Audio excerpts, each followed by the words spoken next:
আজকে অফিস থেকে ফিরেই ঠিক করেছি পিৎজা বানিয়ে কনিকে চমকে দেবো। আর আমার ভাগ্নিও এসছে, ওকেও ট্রিট দেওয়া যাবে। তো আমি কি করেছি, ক্যাপসিকাম, টমেটো আর পেঁয়াজ এগুলোকে কুচি কুচি করে কেটে নিয়েছি টপিংস হিসেবে ইউজ করব বলে। ওদের দুজনকে আমি রান্নাঘরের ধারে পাশে আসতে দিইনি, আমি সব অ্যারেঞ্জ করছি, আমিই করব আর আমিই ক্রেডিট নেব।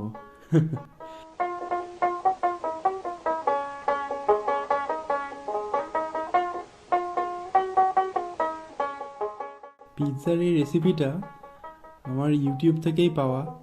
নিজস্ব কিছু মডিফিকেশন করেছি বটে, কিন্তু বেশিরভাগটা আমি ইউটিউব থেকেই শিখেছি।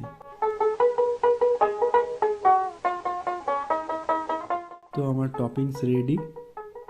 এবারে আমি একটা পাত্রে একটু ময়দা নিয়ে নিয়েছি, ময়দার সঙ্গে 1 চামচ বেকিং পাউডার আর 1/2 চামচ বেকিং সোডা মিশিয়েছি, দিয়ে জল দিয়ে ওটাকে বেশ চটচটে করে মাখতে হবে।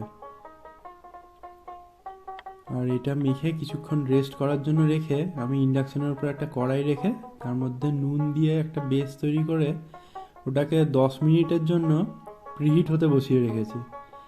আর এটা প্রিহিট হতে হতে আমি বাকি কাজটা সেরে ফেলতে পারবো। এবারে আমি কি করেছি, পিৎজা সসের জন্য টমেটো সস একটা পাত্রে নিয়ে তার মধ্যে আমার কাছে তো ওই মিক্স হার্বস আছে আর কি, যেটা পিৎজাতে ইউজ করে। ওই মিক্স হার্বসের মধ্যে অরিগানো, চিলি ফ্লেক্স সবই থাকে। তো ওইটাকেই আমি টমেটো সসের সঙ্গে মিশিয়ে নিয়ে ওটাকে পিৎজা সস হিসেবে ব্যবহার করবো বলে রেখে দিয়েছি। এবারে আমি একটা পিৎজা ট্রে নিয়েছি, পিৎজা ট্রেতে বাটার দিয়ে ওটাকে গ্রিস করেছি। এর ওপর আমি একটু ময়দা ছড়িয়ে ওটা ডাস্টিং করে নিয়েছি। তারপরে আমি ওই ময়দাটা যেটা মেখে রেখেছিলাম সেটাকে ওখানে হাতে করেই স্প্রেড করে নিয়েছি। হাতে করে স্প্রেড করে একটা ফর্ক দিয়ে ফুটো করে দিয়েছি, যাতে ওটা যখন ওই প্রিহিটেড কড়াইয়ের মধ্যে রাখবো বেক হওয়ার জন্য, তখন যাতে ওটা ফুলে না ওঠে। এবারে পিৎজা সসটাকে ভালো করে একটা কোট করে তার ওপর মেয়োনিজের একটা কোট দিয়েছি, যাতে ভালো মাউথ ফিল আসে খাওয়ার সময়। মেয়োনিজটা লাগানো হয়ে গেলে পরে ওর ওপর এক পুরস্ত টপিংস দিয়েছি। টপিংস দিয়ে একটা আমুলের চিজ কিউব গ্রেট করে দিয়েছি। আমার কাছে বাবা মোজারেলা নেই। দিয়ে আরও কিছু টপিংস ওপরে দিয়েছি, যাতে ওপর থেকে দেখতে ভালো লাগে পিৎজাটাকে। এবারে পিৎজার কাস্টমাইজেশন আমার শেষ, এবারে ওভেনে যাওয়ার পালা। ওভেন বলতে আমার প্রিহিটেড কড়াই আর কি। কাস্টমাইজ করা ভেজ পিৎজাটাকে প্রিহিটেড কড়াইতে চালান করে এবার 10 মিনিটের অপেক্ষা।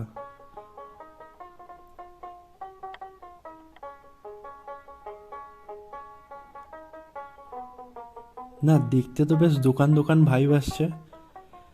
আর ওরা তো এক্সাইটমেন্ট রাখতে না পেরে ফোন বার করে ছবি তুলতে আরম্ভ করেছে দেখছি। আর চিজটা যখন মেল্ট হয়ে ফুটছিল, সত্যি বলছি জিভে জল আসছিল।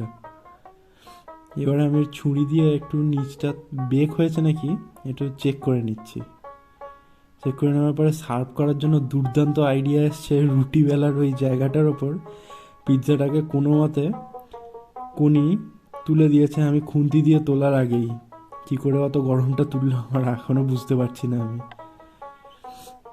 এবারে পিৎজা কাটারের অভাবে ছুরি দিয়েই পিৎজাটাকে 4 টুকরো করে নিয়ে আর ধৈর্য রাখতে পারিনি। 3 জনে মিলে ছুটেছি ওই পিৎজাটাকে সাবার করতে। এই পিৎজাটাকে শেষ করে আর একটা পিৎজা বানিয়েছিলাম, কিন্তু কেন জানি না একই টপিংস থাকা সত্ত্বেও ওটাকে আরও বেশি টেস্টি মনে হলো।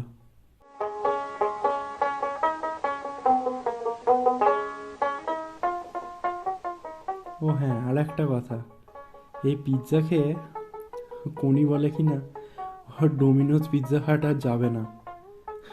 ইয়েস, আমার পয়সা বেঁচে গেল।